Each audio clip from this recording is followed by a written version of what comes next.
You think you know someone until they betray your trust, drain your bank account, and show up begging for more. I thought I was helping a friend. Turns out I was just her personal ATM. But this time, she knocked on the wrong damn door. I didn't answer right away. The silence stretched on, thick and heavy between us, with only her breathing on the other end of the line, ragged, shallow, like she was barely holding herself together. I'm not doing this anymore, I said finally. My voice was low, calm, but inside, I was anything but. I was furious, exhausted, drained. Please, Sarah, she whispered. I don't know who else to ask. God, that voice. That broken, desperate tone she'd perfected. I'd heard it 100 times before, every single time she got herself into another mess. And every single time I had swooped in to save her. But not this time. I rubbed my temples, my patience worn razor thin. Rachel, no. I'm not giving you any more money, and I don't want to hear from you again about this. You've had your chances. There was a pause, a long, loaded silence. Then she sighed like I just punched her in the gut. Fine. I get it. You don't want to help me. Okay. But just so you know, I'm in a really bad spot. I don't know what I'm going to do if you don't. I'm sorry, Rachel, I cut in.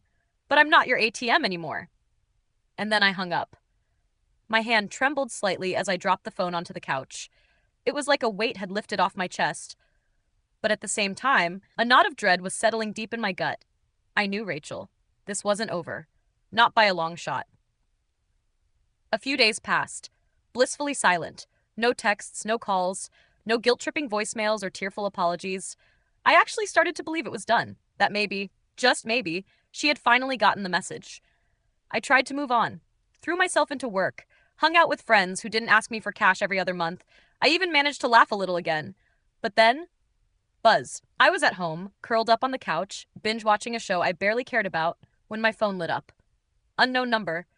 The message read, Hey, this is Jake. Rachel asked me to send you this. She really needs your help again. Please, Sarah. I don't know what to do. She's freaking out. If you can help, I swear we'll make it up to you. Jake, her on-again, off-again boyfriend. A walking red flag if there ever was one.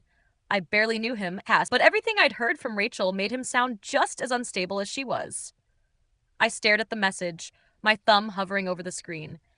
I didn't want to respond. I didn't want to open that door again. But part of me, some stubborn, bleeding heart part of me, still wondered, what if she really is in trouble? Then I remembered the yacht. Let me back up. A few months ago, when I'd lent her the last chunk of money I'll ever give anyone again, Rachel had spun some sob story about rent, eviction, needing just a little help to get back on her feet. 2 days later, I saw her Instagram stories. Champagne. A private boat. Laughter and fake tears as she sang along to some trashy pop song on deck. She had the nerve to caption it, Sometimes you just gotta live a little. #yacht life. I felt sick, and when I confronted her, she laughed, told me to chill out and that I didn't understand what she was going through. So no, I wasn't falling for it again. I didn't respond to Jake. I just turned off my phone and tossed it on the table like it was burning in my hand. But Rachel doesn't give up that easy. A few more days passed, and I tried to convince myself I was free, that she'd moved on to her next victim. Then another message came through. New number. Again. Sarah, please. I know I messed up, but I need to talk to you. It's important. Please meet me. No excuses this time. No explanations. Just pure, desperate pleading. I stared at the screen for a long time. Every bone in my body told me not to answer. But I did. Fine. 10 minutes. That's it. And I'm not giving you a dime. Her reply came instantly. Thank you. I swear I'll explain everything. Please just hear me out. I was already regretting it. We met at a small cafe, halfway between our places. Quiet, low traffic, the kind of spot where you could end friendships without anyone overhearing. She was already there when I walked in. Sitting by the window, her posture was stiff, her fingers clutched tight around a lukewarm cup of tea she probably hadn't touched. For a moment, I just stood there and watched her. She looked tired. Hollow, even. Like she'd aged 5 years since I last saw her. But then I remembered the yacht, the lies, the money I'd never see again. I walked over and sat across from her. She looked up, and her face lit up with something that might have been relief. But that fake little smile she used to wear so easily, it was gone. Hey, Sarah, she said softly. Rachel. I replied, flatly. 10 minutes. She nodded quickly, her eyes flickering down to her hands. She looked like she was holding something back, or maybe like she was waiting for me to break the ice. But I wasn't giving her anything. I'm sorry, okay? She blurted finally. I know I messed up with the money, but you have to believe me. It wasn't what it looked like. I crossed my arms. You mean you didn't spend it partying on a boat? She winced, eyes darting away. I panicked. Things were falling apart. My job, my apartment, everything. I didn't know what to do. You could have paid me back. I was going to, I swear. Things got out of hand. I leaned back, stone-faced. So why am I here, Rachel? She swallowed hard. Because I need help. There it was. The real reason.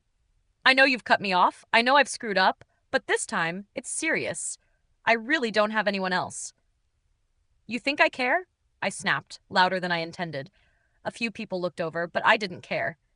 You used me. You lied to me. You humiliated me. You think you can just crawl back and pretend that didn't happen? No, she said, tears welling up in her eyes. I'm not pretending. I know I did wrong, and I'm not asking for money. I didn't know who else to call. I'm scared, Sarah. And for the briefest second, something inside me wavered.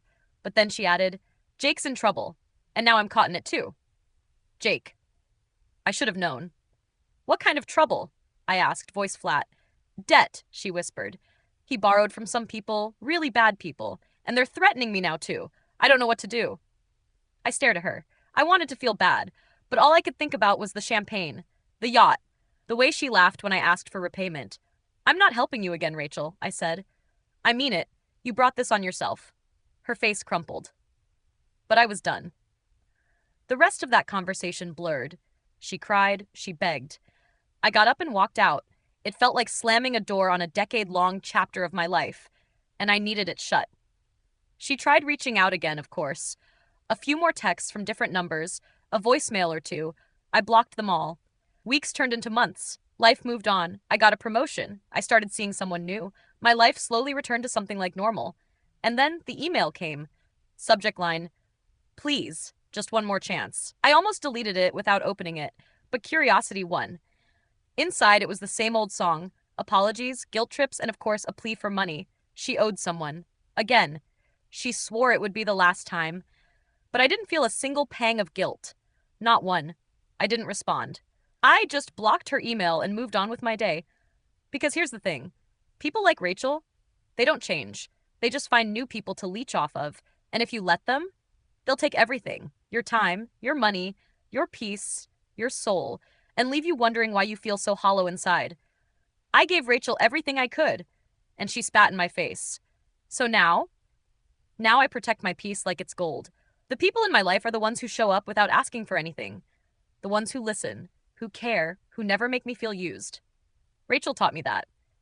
It was a harsh lesson, but one I'll never forget, and I'll never make that mistake again.